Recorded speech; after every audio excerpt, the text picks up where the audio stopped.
Hello and welcome.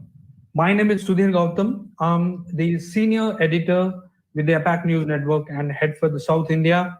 Today we are back yet again with yet another inspiring story of an inspiring individual. Uh, the present special guest of ours, is um an amazing personality who dons several hats. He is a medical professional with more than 3 decades of experience in the healthcare industry. And most importantly, he is a cancer conqueror. He is a cricketer. And now he's also an author. So, but we'll try to understand and know about his personal journey, his challenges uh, in this particular interaction. So please join me in welcoming Dr. K. Hari Prasad, who is the president for the hospital division with the Apollo Group. Welcome, Dr. Hari. Thank you. A very good morning. Morning. So, Dr. Hari, how are you today? I'm fine, thank you. Yeah. So before we move on, Dr. Hari, for the interest of our audience and viewers, we would certainly like to know a person like you, an individual like you, what is your daily routine? What are the activities you do in a day-to-day life? Well, I guess it's a little bit more disciplined than what an ordinary person would like to have. I wake up about 5:30.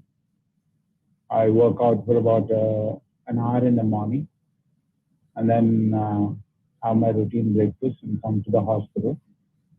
And then back home in the evening again. I work out for another half an hour, 45 minutes. Have my dinner by 7:30, and I'm sleeping and snoring by 9:30 p.m. That's the regular routine, which has been there for the last 2.5, 3 years for me. Great, Dr. Hari. Of course, there should be some discipline, and you would learn from that.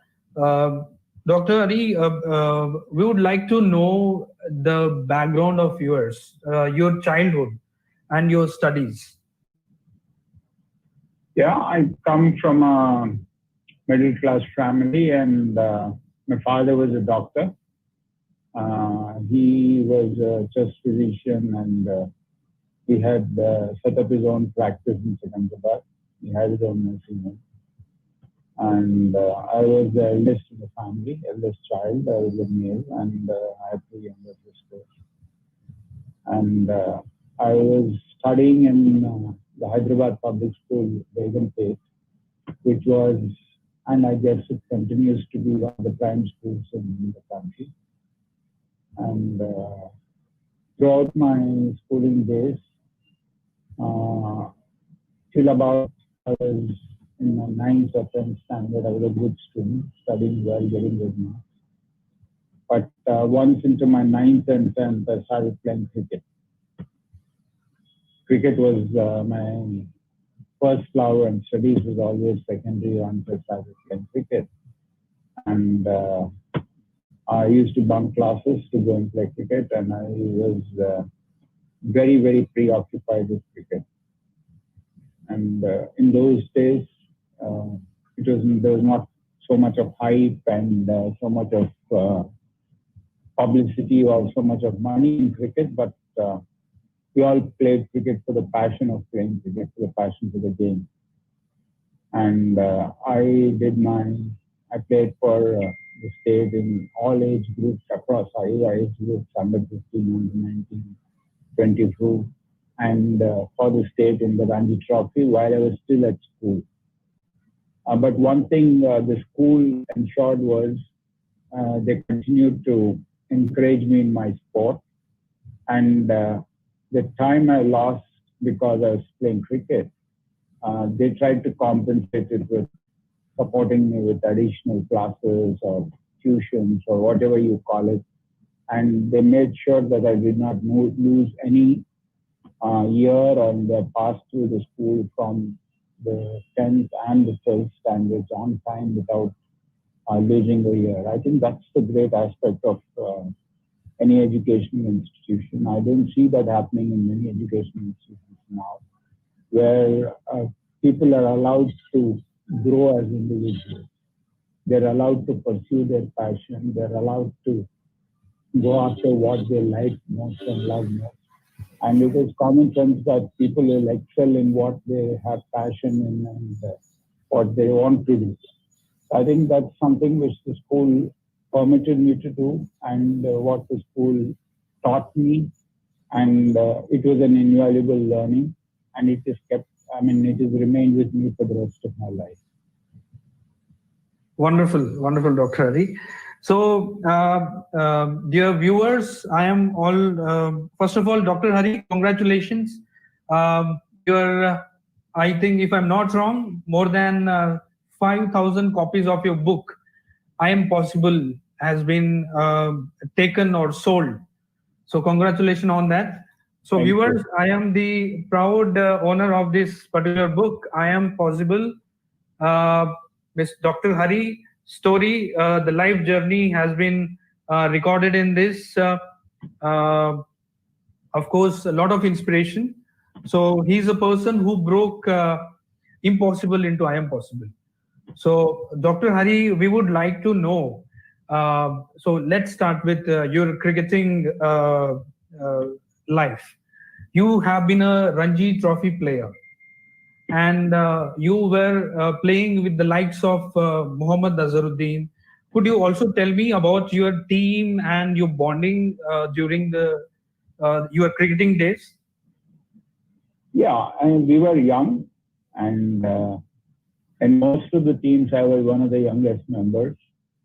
And when I was playing Ranji Trophy, there were stalwarts like M.V. Narasimha Rao, Shivlal Yadav, and many seniors who were playing for the Hyderabad team. Me and Azhar made our Ranji Trophy debut in the same match, and we were contemporaries. Azhar went on and made a big name for himself in cricket, which I'm very happy about. And at that point of time, it was a game. It was not about money. It was not about commercials. It was not about anything, but it was about enjoying the game and playing the game for the passion. And I thoroughly enjoyed my stint as a cricketer for Hyderabad in the Ranji Trophy games. And I must thank the whole team. And even today, the entire team which I played with, starting with my M.V. Narasimha Rao, who was the captain, to Azharuddin, we are all in close touch, and we still keep in touch. And I guess the bonds that are formed in an early age last for a lifetime. And for me, the bonds that were created during my Ranji Trophy and my cricketing days have lasted so far, and I believe they will last for the rest of my life. And sport is one thing which gets people together. Sport has that very unique property of getting people together.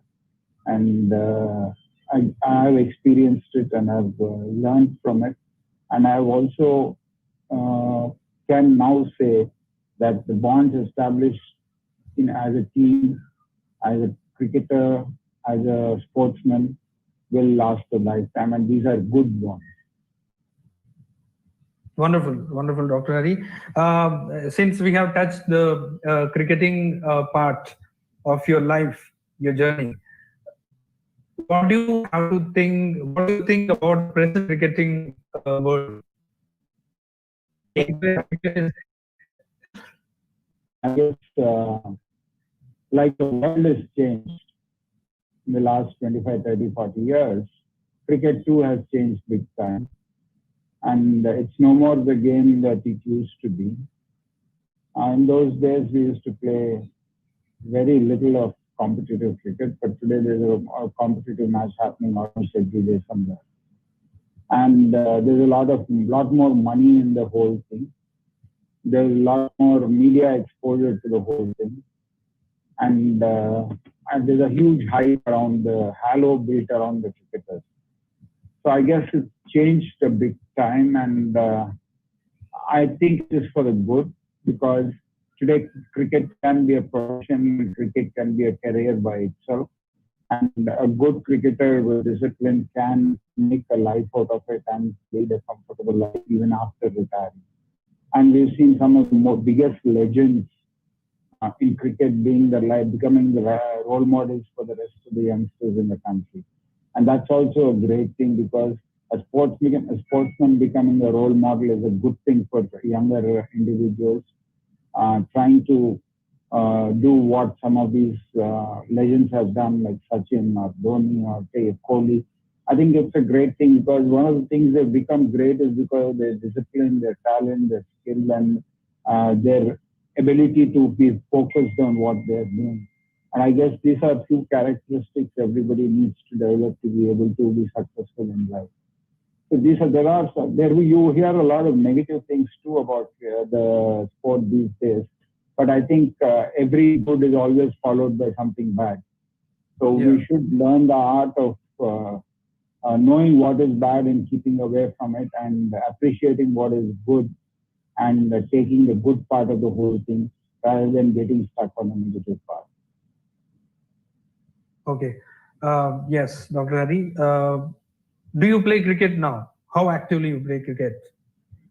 I had an issue when once I finished my 12th standard, I had to become a doctor because my father was a doctor. He had a hospital and he expected me to become a doctor and take over that hospital. So once I finished my 12th standard, I joined a medical college. And in the medical college, in that first year, I had the experience of playing cricket in the school, where the school encouraged me outright, and I could just go out and play without any worry. And I was doing the same thing in the medical college also, expecting that the same sort of encouragement would be given in the medical school, and I would be allowed to pursue my love for the game.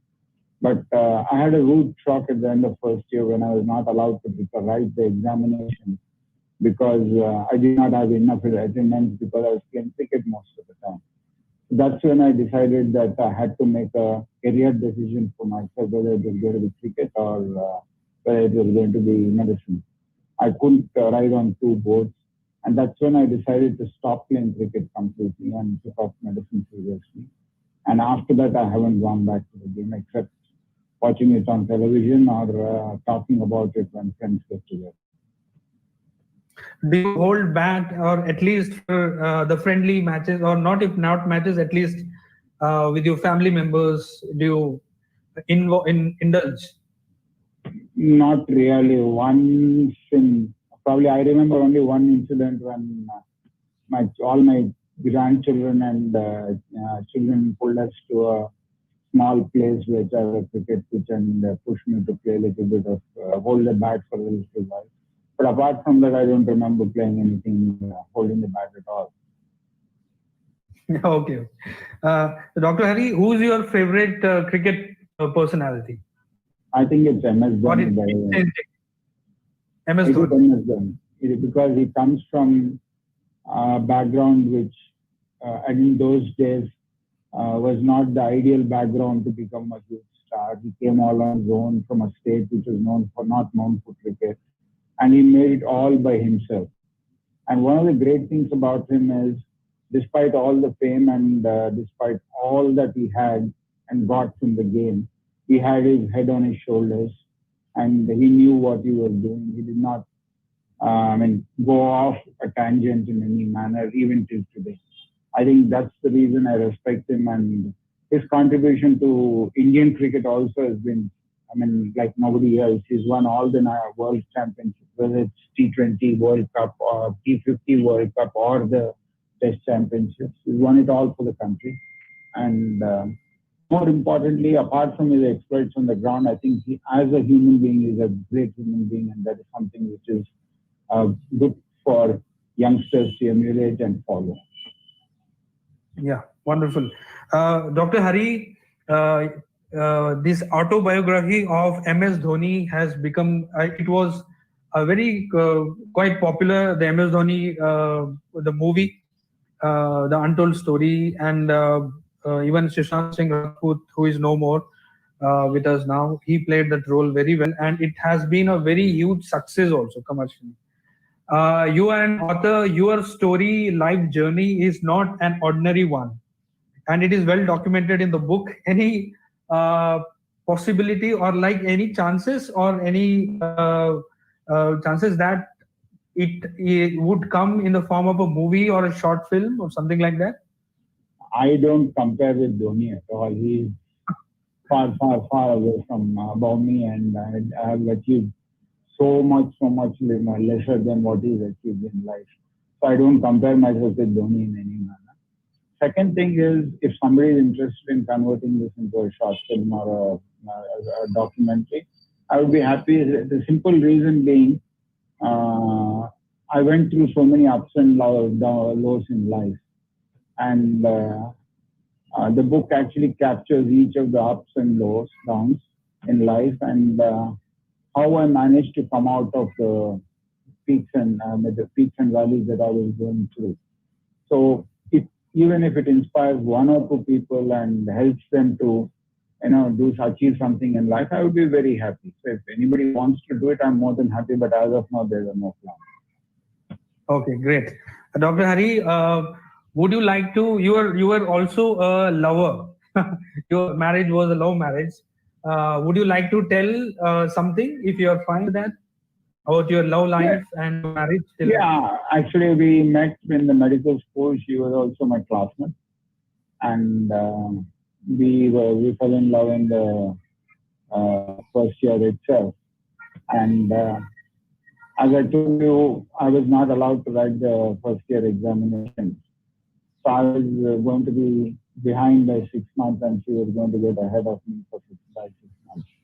And I didn't think that would leave an appropriate environment for us to continue our relationship for a long time, and then wait for the 4.5 years of medicine to be completed and get married.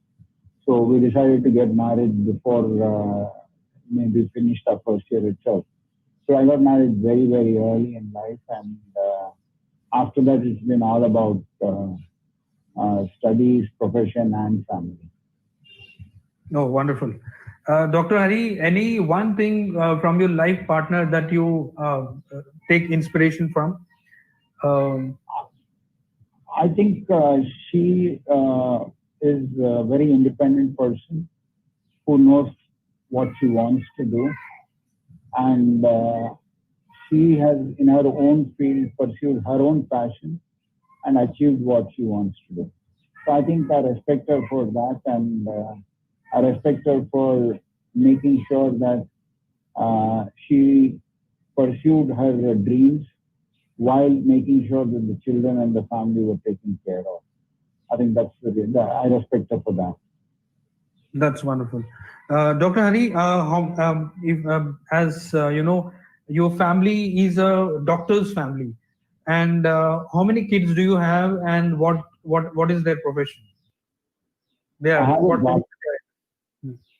have a daughter and a son. The daughter is the elder one. She's married to a doctor. Both of them are in the US, and both of them are cardiologists in the US. My son is an engineer. The only one amongst me and my siblings' children who is not a doctor, but he is married to a doctor. My son is running my wife's hospital. Apart from that, he has 3 or 4 tech startups and is doing well. And my daughter-in-law is doing her post-graduation in gynecology. So my son is the one who missed out on medicine, but he's doing better than those who've done in medicine. So I'm happy for it. Great, wonderful to know, Dr. Hari. Dr. Hari, your journey, you were like, there is a huge transformation in your physical appearance also. So you were like around 115 kgs. So there is a transformation story also. So, what did it take you to transform, and what was the thought that pushed you to take up this transformation journey? So I was, as I told you, I was a cricketer and I was a very fit guy till my first year MBBS. And once I stopped playing cricket, life became very sedentary and habits became bad. I started smoking. I started having the most unhealthy food. The preference was always for unhealthy food and unhealthy habits. I never used to exercise. I used to sleep late, wake up late. So the lifestyle was something which really changed after stopping playing cricket. And by the day I was putting on weight. And when I reached 40 or 45 years of age, I was a huge person. I was about 45 kgs of weight. And I had all the ingredients to be a potential candidate for a heart attack or stroke or cancer because I had this weight and I had the habits. And I remember we went for a holiday to Europe and I just couldn't walk. When you go on a holiday, there's a lot of walking to be done, just to go for sightseeing and stuff like that. And I just couldn't walk. I used to get breathless after walking a short distance and I couldn't be with the children and the family. So that's when I thought, I was wondering whether it was because of my weight or it was because of my smoking. So I decided to do something. But once we came back from the holiday, it again became routine and that thought went into the background. But I guess God always gives you a warning and it is up to you to, really take that warning and make a difference for yourself. God gives you a chance always and it is up to an individual to make best use of that chance. And when I was about 51, 52, I had cancer and blood cancer. And I was treated in the same hospital where I worked.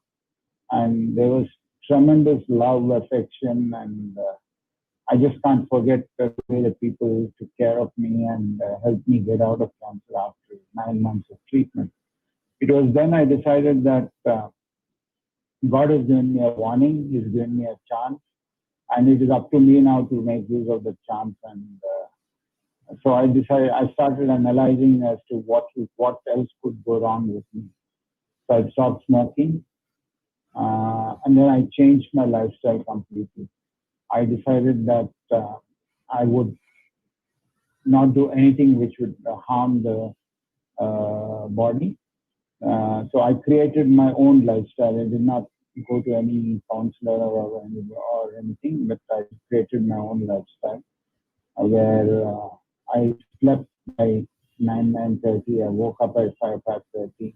I worked out regularly in the morning and the evening, and I created a gym for myself at home and worked out in the gym all by myself. I did not have an instructor or anything.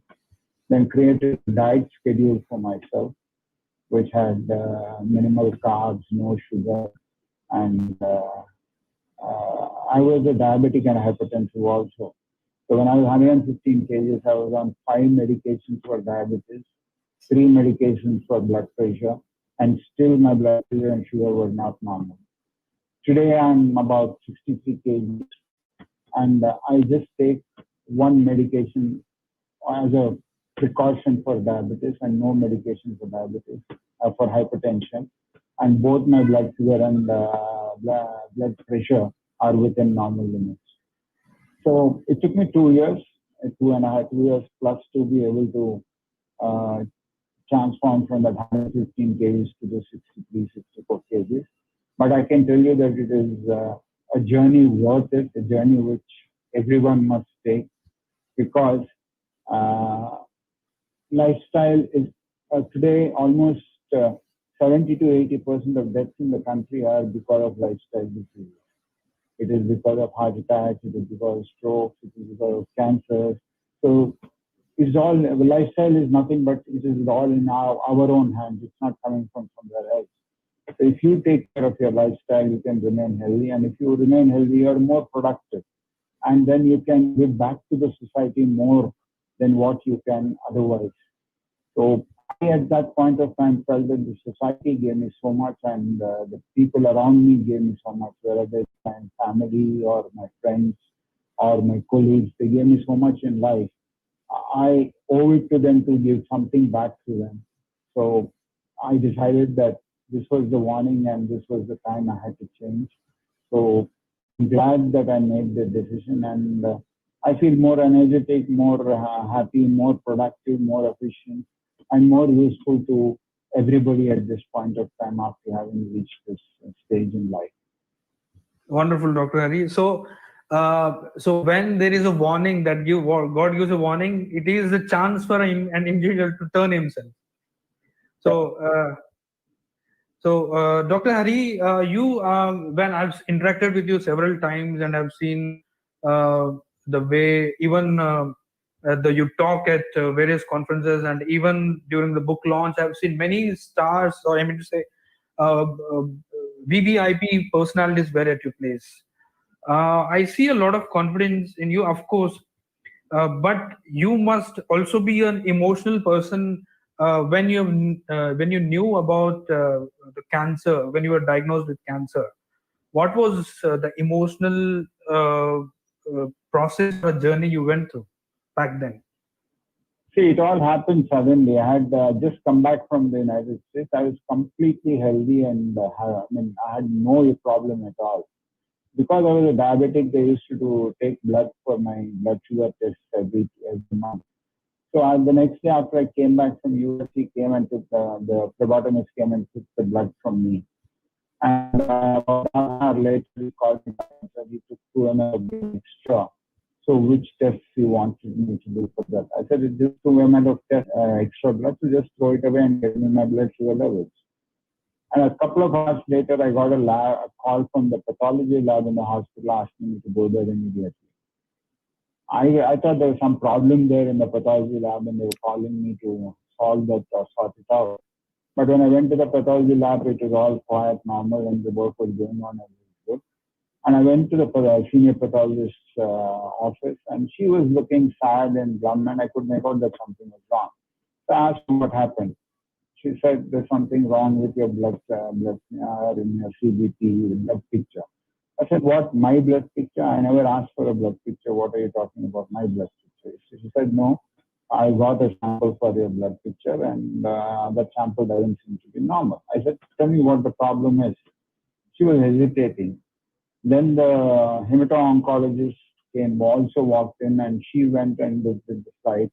And then she hesitatingly told me that there are cancer cells in your blood and it looks like you have leukemia. And we need to do bone marrow test to confirm the diagnosis.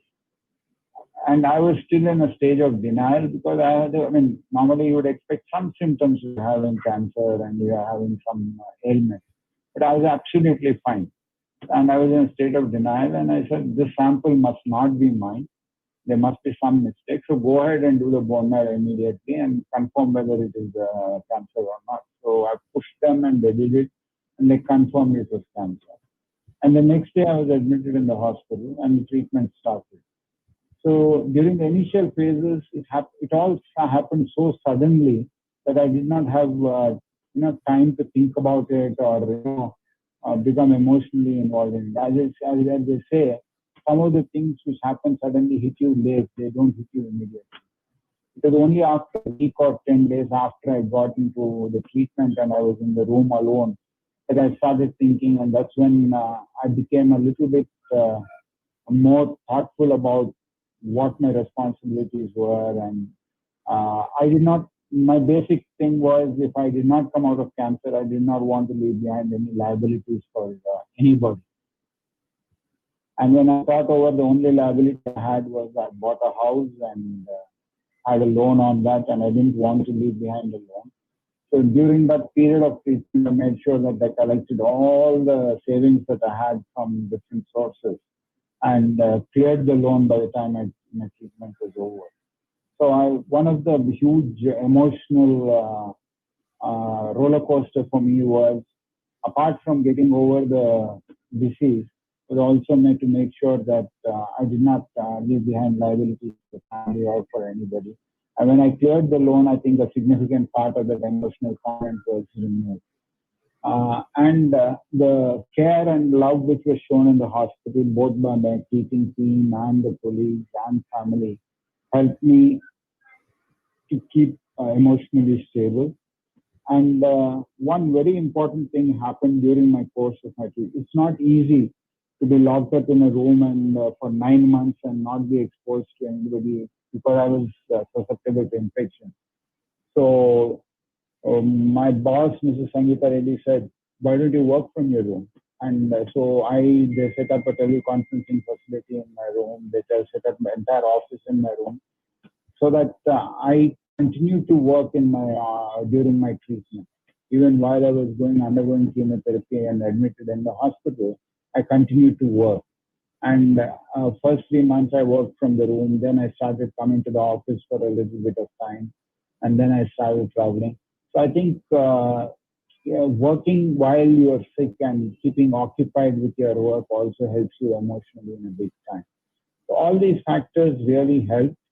And at the end of it, I really felt that one of the things which help you to get over your emotional stage when you're going through a bad situation is to be clear in your mind as to what your priorities are, to make sure that you are not thinking about the negative side of the story. You keep thinking positive and make sure that the environment around you is positive. So all these things actually help you take care of your emotional status. And I think the family and friends and colleagues really, and my own institution created that environment for me, and I'm ever grateful to them. That's wonderful. That's wonderful, Dr. Hari. Dr. Hari, any preventive care you take now or you practice regularly? Of course, you said you work out. Can you tell a brief, little detail about your food habits, your workouts, or your regular checkups or diagnosis? Yeah. So first thing is about the diet. I make sure it is a balanced diet, and I make sure I eat. I don't starve. It's not good to be fasting for long periods. There are various things which are coming up, like intermittent fasting and stuff like that. I don't believe in that. I believe that we should eat, but you should eat only what is necessary and what is good. So I take a very balanced diet with carbohydrates being the lowest and the proteins being the highest, with adequate supplementation of all the nutrients, micronutrients, and the vitamins that are required for the system. So at the end of the day, there is always a calorie deficit in terms of the number of your calories you spend. If it is, let's say, 2,500, you would have worked out about 2,700 or 2,800. So that 100 to 200 calorie deficit is always there. I plan my exercise and my diet according to that. And initially, the deficit used to be more because I was very heavy and there were lots that I had to lose. So I used to have a deficit of about 1,000 to 1,500 calories initially. Now, once I reach the target goal, once I reached my target, I decreased the deficit, and now it's about 100 to 200 calories. And I'm able to sustain the weight that I've reached and maintain it at that place from that period of time. And regarding workout, it is a combination of cardio plus weights. Initially, it used to be only cardio. It used to be like burning calories all the time. Then after reaching a particular stage, I realized that if I burn calories without toning up my muscles, that would be not a good thing. So there was a little bit of weights which I started doing. And then after a period of time, I added yoga to it. So today I've reached the stage where 1/3 of the time I spend on cardio, 1/3 on weights, and 1/3 on yoga. That's wonderful, Dr. Hari. Dr. Hari, even the younger people are being diagnosed with cancer. The recent incident of one of the superheroes, the Marvel heroes, in the United States who died of colon cancer. He was working while he was diagnosed. He was going through chemotherapies. He also underwent through surgery, and later on he used one of the shocks where he was looking fit, but he passed away. What should be the preventive care? What should be the preventive care for the cancer, so that by the time people know they are cancer, it is always in the advanced stage? Yeah, first, one of the things is to lead a healthy lifestyle. Nobody can predict whether somebody is going to get cancer or not get cancer. So one is to make sure that your lifestyle is healthy and you're not doing anything which is predisposing you to cancer. That's the first thing. Second thing is, after the age of 35, I think you need to make sure that you have a regular health check happening every year, so that the early signs can be picked up and you have a chance of picking up any, not just cancer, for that matter, any disease, diabetes, hypertension, heart disease, any of these diseases. Once you pick them up early, today we have access to diagnostic tools which help you to pick up the disease much earlier than what it used to be in the past. And if you pick up the disease early, they are completely curable. Even the cancer, which was supposed to be not curable until even a couple of years ago, is today completely curable. So I think the secret is to first keep a healthy lifestyle, not predispose you to yourself to any cancer. Second is to have a regular health check and make sure that you are giving yourself the best opportunity to diagnose any disease at an early stage and make sure that it is treated efficiently. I think that's the critical component of making sure that the non-communicable diseases, as we call cancer, heart attacks, and all these things, are kept under check. And one of the greatest thing is, all these non-communicable diseases are either preventable, and if you cannot prevent them, they can be managed in such a way that they don't impact your life in the long term also. They need to be kept under control. So both these are very much possible, and we need to spare a lot of time and thought towards preventive care. See, the world, when Corona came up, nobody had no idea of the treatment. Nobody knew what was happening. So everybody locked them. There is a lockdown, and everybody locked themselves in their house and kept indoors. And that is what? That is to prevent the infection. So when you could lock yourself up and not come onto the roads for months together to prevent yourself from a disease, I'm sure you can spend an hour in a year to get a preventive health check done to make sure that you're picking up the early diseases. Because prevention is always much better than cure. And early diagnosis helps in complete cure. Dr. Hari, this preventive care, in a way, a majority think preventive care is a kind of a luxury component, and the pro health initiative, whatever the diagnostic which you talked about. What do you have to say about such a perception, especially for the masses or those who are in the BPL? I think there can't be anything more far from the truth than preventive care being a luxury. I think healthcare, the cheapest form of healthcare is preventive healthcare. The most expensive form of healthcare is to actually treat a disease after it has happened. And today, with the help of artificial intelligence and a variety of diagnostic tools that have come in, you're not only able to diagnose something early, but you're also able to predict something which is going to happen in the future. So a lot of predictive medicine is coming based on artificial intelligence. So when you are predicting that somebody could be a diabetic 5 years down the line or a hypertensive 5 years down the line, and if you're able to correct your lifestyle and make the right interventions, you're actually preventing diabetes or hypertension. That is the cheapest form of treatment, the cheapest form of taking care of yourself. So I think the vision of preventive care as a luxury should be removed completely. It is absolutely wrong. It is exactly the opposite. Preventive healthcare is the cheapest form of healthcare. And the most expensive form of healthcare is when it comes to the curative care. For example, if you diagnose cancer in the stage 1, it costs you a lakh of rupees to get treated and cured. If you are diagnosed it at stage 4, it will cost you 20 lakhs of rupees, and you need not be cured also. So that's the difference between preventive care and curative care. So I think there should be a lot of focus on preventive care, and every individual should make sure that they're working towards it. Yeah.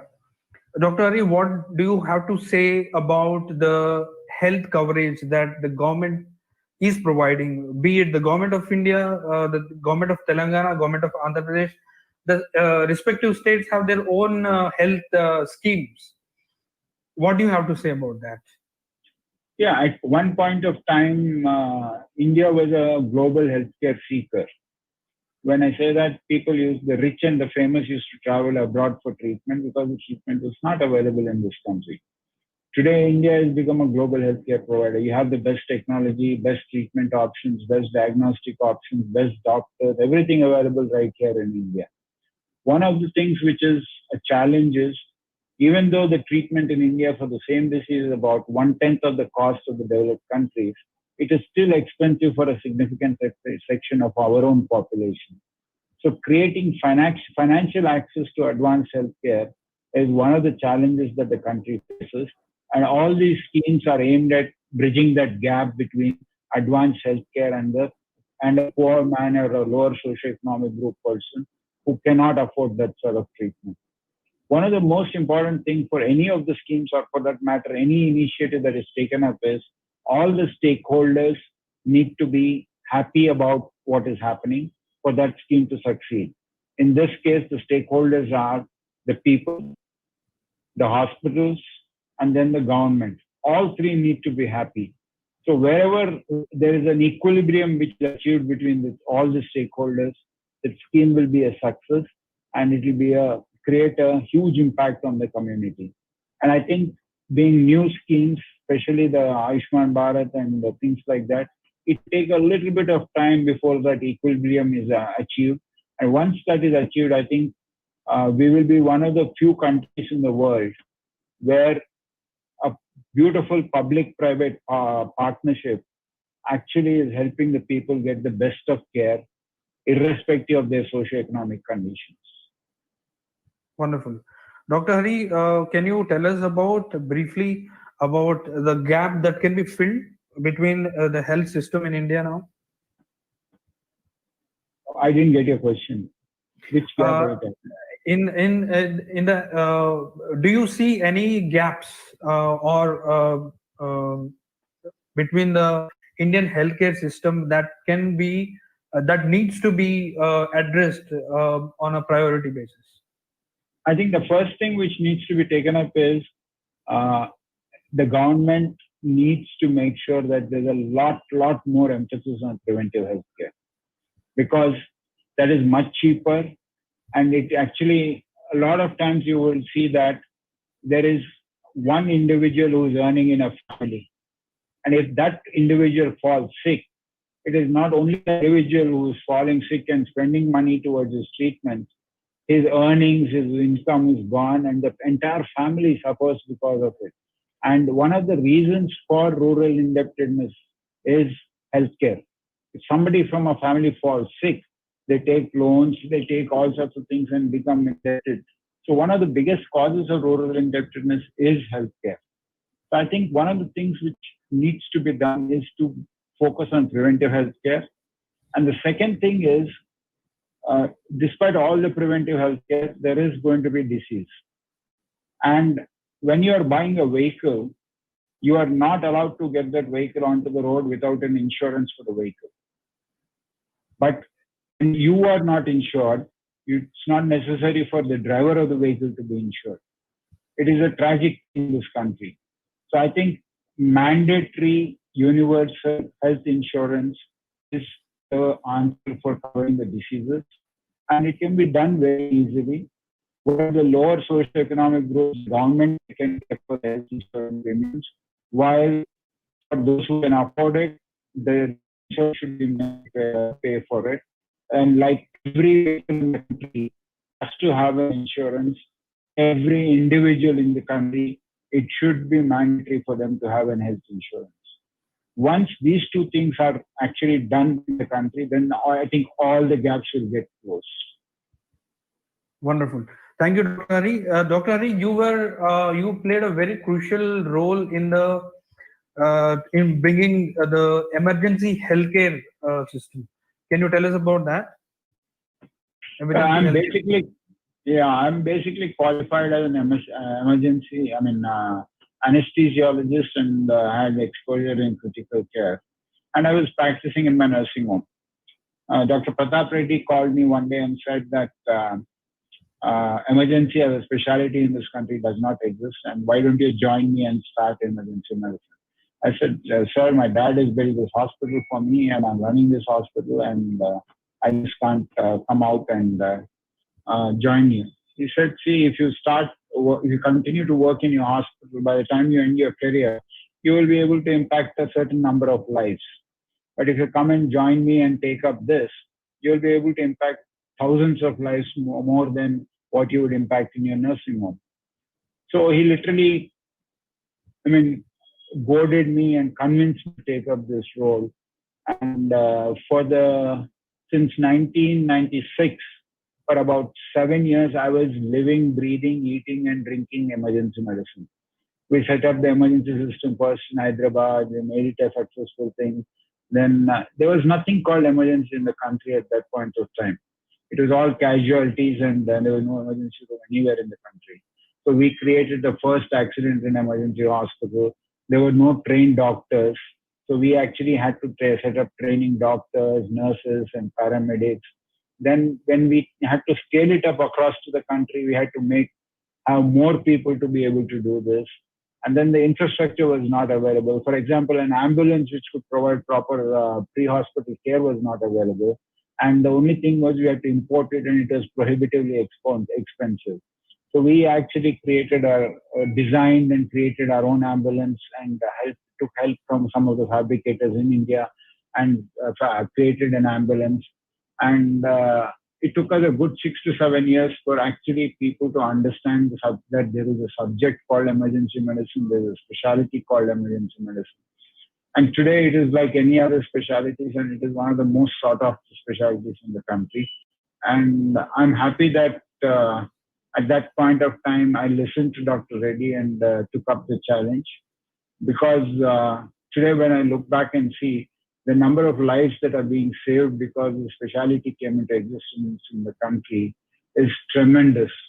Today we're talking about air ambulances from the government sector, you're talking about pre-hospital care, we're talking about absolutely fantastic world-class emergency rooms in the hospitals.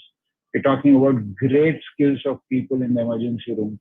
So it gives me immense satisfaction that we were able to start it, and we started the Society for Emergency Medicine in India, and that has become the body which is keeping together all the emergency physicians and setting the standards for emergency care in the country. So it is immensely satisfying to look back and see that we made a beginning, and the youngsters are now taking it forward. Wonderful. Dr. Hari, thank you for that contribution of yours in the country. This clearly shows the convincing power of Dr. Pratap Reddy. Absolutely. I have seen that Dr. Pratap Reddy, I've seen that Dr. Pratap Reddy, be it Sangeeta Reddy, their entire family, they are there for you like a family. Can you tell us briefly about the bonding you have? They're always there for you. Absolutely. There are a couple of ways of working. One is you do your own work, you have your own business, you do your own job. So you're the boss for yourself. Or second, you work as an employee in another organization where you have an organizational structure, and you just do your work and go back home. There is not much of an emotional connect, and it's more about a transactional engagement with the organization. But Dr. Reddy has created a culture in this organization which is more emotional and less transactional. He calls it the Apollo family, and the family goes beyond his own four daughters who are very much part of this business. It includes every single person who works for the Apollo system. So there is that emotional connect which exists between not only Dr. Reddy, but also the four daughters and everybody else working within the system. And when I come to work, I don't feel that I'm going to work for a salary or I'm going to work because I have to go to work to earn my living. I believe that I'm coming to work so that I can make a difference in somebody's life. If I'm able to go to work and save a particular person who's come to the emergency in a very bad situation, or help a particular employee who is not in a good situation. I mean, it is that sort of a feeling which comes in that when you go to work, it's not transactional. It's about being able to contribute something to the community, to the people, and to the society. And I think that sort of environment has been created. And when I joined, the organization was not this big. One of the fears that some of us had at that point of time was the organization was spreading very, very rapidly and growing. And we were worried that the culture would be lost when the organization becomes really big. Today, we are 71 hospitals plus and and more than 100,000 Apollo family members. But the greatest thing that the family, I mean, Dr. Reddy and his four daughters have made sure is that emotional bonding and the emotional connect with the organization, between the organization and the people working the organization, is always there. I think that is what makes Apollo different from most of the other organizations.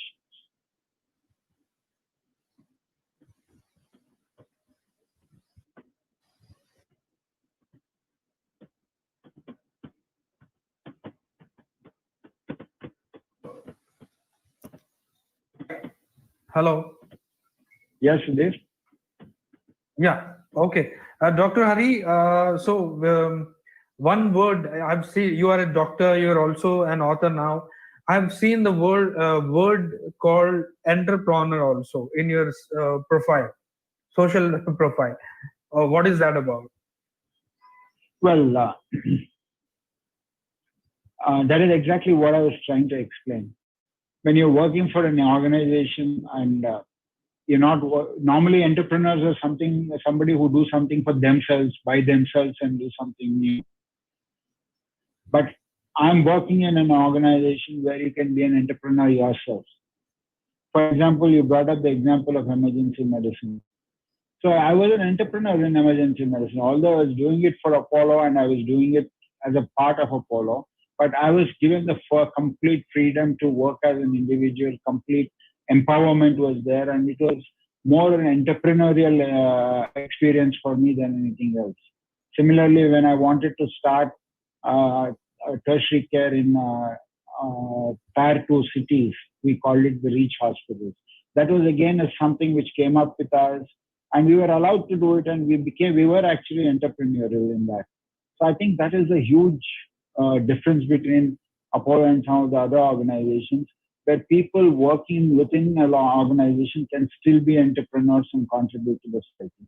So that is why I call myself an entrepreneur. And I'm really proud of that because that reflects the culture of the organization which I'm associated with. That's quite wonderful that being in an organization, still you can call yourself as an entrepreneur, which can fulfill certain aspects or the ambitions of an individual, even being an employee. That's a wonderful, where the entrepreneur or the business ecosystem can learn from. Dr. Hari, before we move on, we would like to know that first of all, congratulations, your HES Society Health. Dear your viewers, Dr. Hari Prasad is also recently contributed in his father's memory, HES Society, which stands for Health, Education and Sports. Yeah, and one of the candidate has been granted the award. Could you tell us about the latest update on that? Dr. Hari? Yeah, actually, I mean, when I wrote the book and I launched the book at that point of time itself, I announced that whatever the proceeds of the book which come in will go towards a society. And this society will help people in the fields of health, education, and sports, because I love all the three of them. I've spent all my life in health. I love education. I see a lot of youngsters who are very bright but cannot pursue their education because they don't have the wherewithal to do it. And there are plenty of talented sportsmen and women in this country who cannot pursue their talent because they are not able to afford it. So I thought I will use the proceeds of the book towards these three things, whichever small way I can do it. Then what happened was the rest of my family got together and said that they all wanted to contribute to it and become a part of it. And then the next generation of mine, that is all my children, my siblings' children, all of them joined the HSS Society, and all of them contribute to it on a monthly basis and created a fund for it. And unfortunately, my father expired on July 2nd because of, he was a doctor, he was committed to his this thing for 50 years, he was seeing patients and multiple generations of people were actually treated by him. And at the age of 58, we asked him not to go and see patients because of the COVID scare. But he went on and started seeing patients, saying that I've been taking care of them for 50 years. If I don't take care of them now, in this difficult circumstances, where will they go? So when he started taking care of them and he got COVID and he succumbed to COVID. So the children decided that the first thing that they would do is every year they would help a merit student to complete her or his MBBS program by paying the tuition fees every year for the student for the entire course of the MBBS. So they actually announced it, and the first student was from Kakatiya Medical College in Warangal. She's a young girl who did very well in her NEET, and her family has an annual income of less than a lakh of rupees per annum. But so she deserved it, and she got a very good rank in NEET, and so her first year fees was paid with the society, and we hope to do similar things for deserving children in education and in sports. Now we are working towards some other programs. And I'm really happy that the next generation has taken it up. So I think it is a sustainable thing and it will go a long way in helping people. That's what I'm happy about. That's quite wonderful, Dr. Hari. I'm sure, given your experience and I've known you, you must also be mentoring some of them, if I'm not wrong. I mean to say, not just in medical field, but in many other things. I actually feel that, at least life's experience has taught me that if you do what you love, if you do what you are emotionally connected with, you will do extremely well. And I've seen situations where people were stopped from doing what they wanted to do, and they didn't do well in life. So one of the things I learned is I allow people, whether it's my children or people working with me, I allow them to pursue their passion, and I actually support them to achieve their goals in the direction which they want to. For example, my son did his computer sciences, and then he wanted to start up BPO and then a software company and a marketing company and then a fantasy app. So all these things, I never said no to him. If at all I could help him in some way, I helped him. But all these are things which he loved and he wanted to do.